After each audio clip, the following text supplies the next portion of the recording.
It's your day in tech history, and it's brought to you by our friends over at Carbonite, where you can get a 15-day free trial by going over to geekazine.com/carbon-free. Hey everybody, Jeffrey Powers here, and I welcome you to the Day in Tech History at dayintechhistory.com. It's part of the Tech Podcast Network. You can subscribe via iTunes, Zune, or Stitcher Internet Radio. Our Twitter is Day in Tech Hist, and all show notes are on the wiki page if you want to follow along.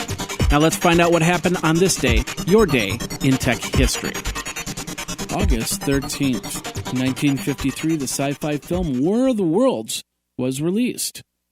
1973, the Institute for Certification of Computing Professionals, or ICCP, was founded. 1984, Atari filed a $100 million lawsuit in Santa Clara County Superior Court against Amiga, alleging a breach of contract.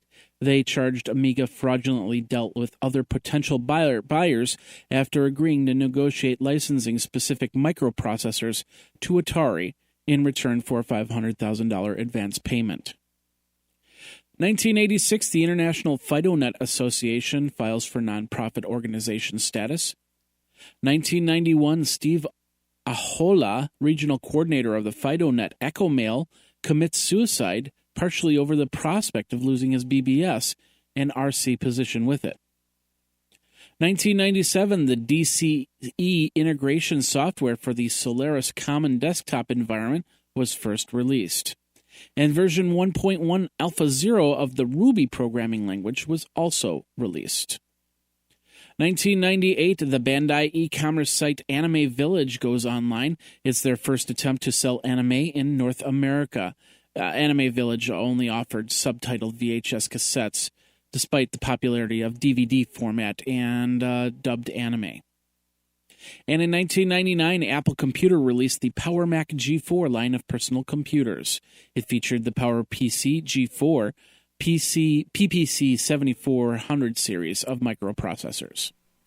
If you're a small or medium business that doesn't have any type of backup to their computer off-site, well, you need to start, because you never know. Fire, flood, theft, all these things can turn your business from a great success to a great failure. And we don't want that. We want you to bring everything back so you can make the next social network or make the next big thing. And do that by backing up all your stuff offsite by using Carbonite. Now, they have Pro plans and server plans. Pro plans starting at $269.99 a year, and server plans starting at $799.99 a year. You can hook up unlimited computers or servers. It is easy to use web dashboard, and it's all HIPAA compliant if you are a startup healthcare. Awesome there. Check it all out. Go over to geekazine.com/carbonite, geekazine.com/carbonite, and back up now, back up often, and back up all the time using Carbonite. Now let's get back into your day in tech history. 2002, Apple Computer releases 1 GHz Power Mac computer and the Mac OS 10.2 Jaguar system. 2003, Google released version 2.0 of Google Search Toolbar, which included several new features, including autofill, which completed web forms with information saved securely on a user's computer. 2008, the rooftop of Apple was burning. An HVAC system was to blame for the blaze that happened on top of Apple's Cupertino campus.